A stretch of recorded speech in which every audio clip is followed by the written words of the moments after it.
Esse é o Ancapsu e nós vamos falar agora sobre os protestos no México contra a tentativa do governo de esquerda de lá de proibir eleições livres agora, do governo controlar as eleições. Vamos entender esse assunto, porque isso é muito grave e a gente tem que tomar cuidado, porque a gente sabe que a esquerda adora repetir esses truquezinhos que dão certo em outros países esquerdistas, né? Olha só, protestos enormes na capital do México contra essa medida, isso aconteceu no final de semana, né?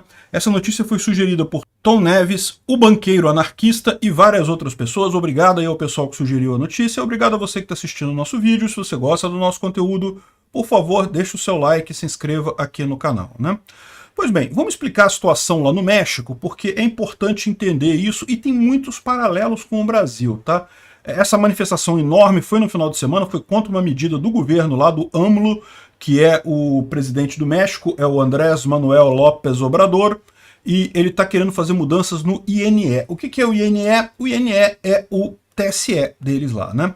O México tem o mesmo problema que tinha o Brasil antigamente aqui em Banânia, né? As eleições aqui no Brasil eram feitas pelos governadores e prefeitos, como é nos Estados Unidos, por exemplo. E lá no México também, eram feitas pelo governo. E o que acontecia nesses casos? Acontecia um número enorme de fraudes, muita fraude mesmo. Muito governador tentando puxar a sardinha para o lado do candidato dele, do partido dele, coisa e tal. Era uma confusão danada, tinha o famoso voto de curral e coisa e tal. Quando foi na época do Getúlio Vargas, o Getúlio Vargas decidiu criar o tal do TSE, que é o Tribunal Superior Eleitoral, e delegar ao TSE o direito de fazer a eleição. Então não era mais o governo que fazia a eleição, passou a ser o TSE que fazia a eleição aqui no Brasil.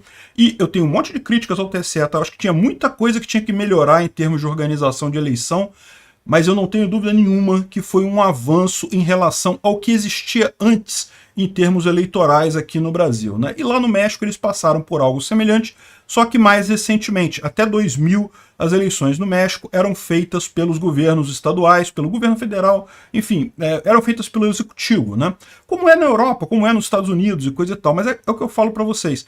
Na Europa, nos Estados Unidos, você tem um pouco mais de controle, as pessoas se preocupam mais, você tem um pouco mais de política em cada cidade, em cada governo. Então o executivo de lá não consegue fazer muitos absurdos, porque o pessoal denuncia, o pessoal cobra, coisa e tal. Aqui no Brasil a gente não tem essa cultura, a gente tem uma cultura muito subserviente, né? Se o prefeito mandou fazer desse jeito, vai fazer desse jeito.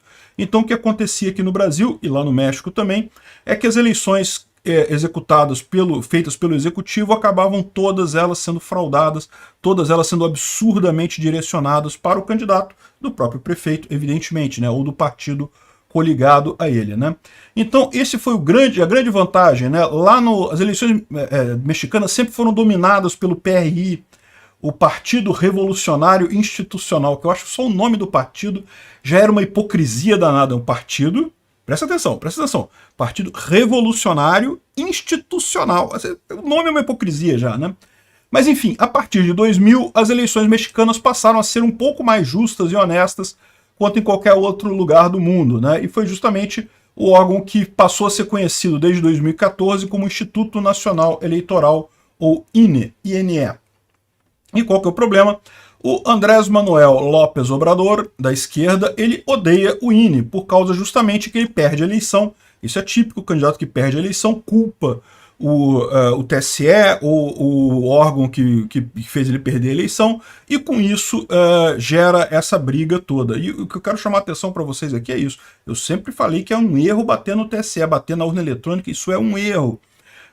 O TSE é perfeito? Tem algumas coisas para melhorar? Lógico que tem coisas para melhorar, lógico que tem coisas para ser vista, mas do jeito que o pessoal gosta de bater no TSE, olha a merda que tá dando lá no México.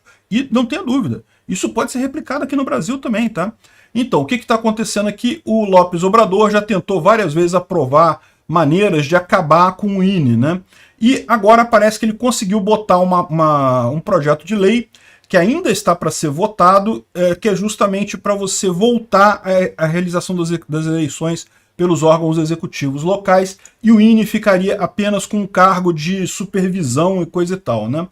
Então, a reforma é um retrocesso para a democracia. O López Obrador quer controlar as eleições, isso é o que está acontecendo de fato, né? ele reduz o orçamento e a estrutura do INE, diminui o poder que ele tem sobre gerenciar as eleições. Então, o que o Lopes Obrador quer, evidentemente, ele quer calar o INE para quê? Para ele cooptar essas prefeituras e estados e fazer as eleições e ele ganhar as eleições para sempre, nunca mais sair do poder. Esse é o sonho de todo esquerdista. A esquerda sobe ao poder com essa ideia de fazer a tal da revolução e coisa e tal, né? E o Lopes Obrador, embora seja uma esquerda um pouco mais moderada que o Lula, né, seja um cara visto um pouco mais pró-mercado do que a esquerda típica latino-americana, né? A esquerda típica latino-americana é anti-mercado, acha ruim o mercado e coisa e tal. Lá, como eles estão muito perto dos Estados Unidos, não tem como esconder os benefícios dos Estados Unidos ali do lado, né?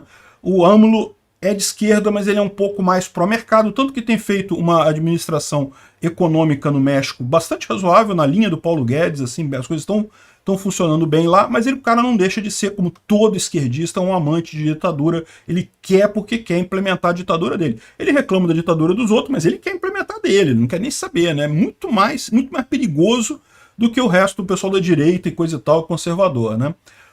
A reforma eleitoral foi aprovada no Congresso mexicano na última quarta-feira, só que o pessoal está querendo que ela seja derrubada pela Suprema Corte.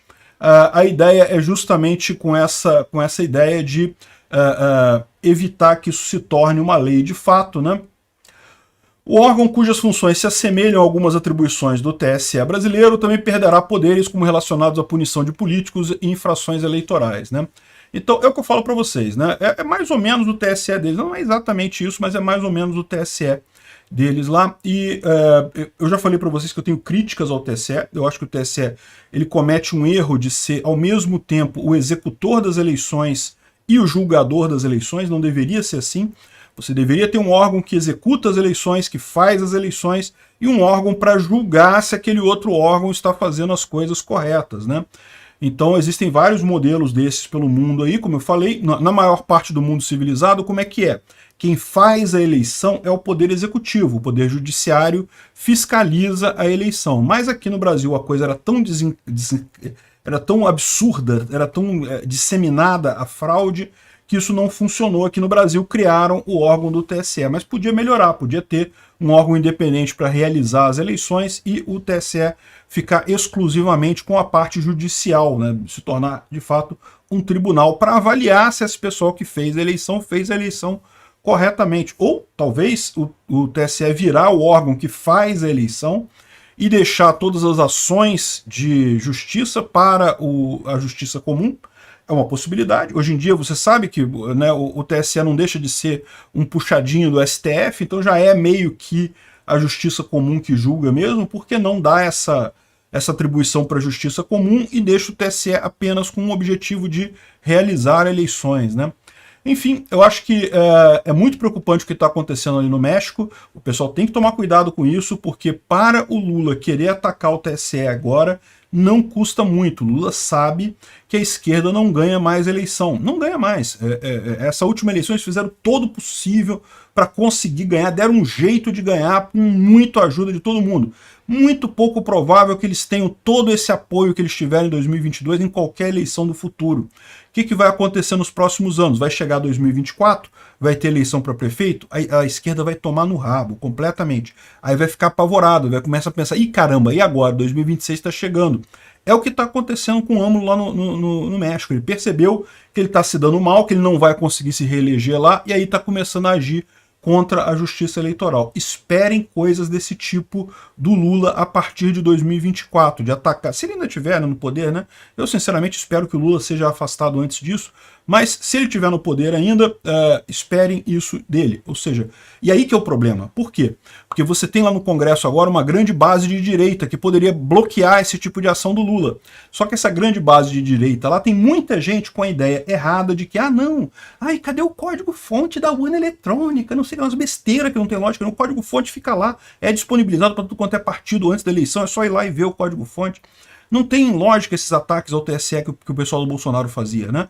Enfim, e o medo é esse, porque agora, se o pessoal do Lula quiser atacar o TSE e a base bolsonarista, como é que vai fazer? Será que vai conseguir barrar esse ataque do Lula? Vai perceber o tamanho do problema? Esse é um problema que eu estou falando para vocês, não é problema para agora não. Agora não vai ter problema nenhum. O problema vai ser em 2024, quando o Lula perder muitas eleições municipais aqui no Brasil, quando a esquerda perder as eleições municipais, aí sim o pessoal do PT vai querer fazer a mesma coisa que o Lopes Obrador. A gente vai ter que defender o TSE. Obrigado por assistir o vídeo até o final. Além de curtir, compartilhar e se inscrever no canal, considere se tornar patrocinador com valores a partir de R$ 1,99. Clique no botão Seja Membro abaixo para saber as condições e vantagens de patrocinar o canal. Mais informações sobre o nosso projeto, visite nossos sites indicados na tela.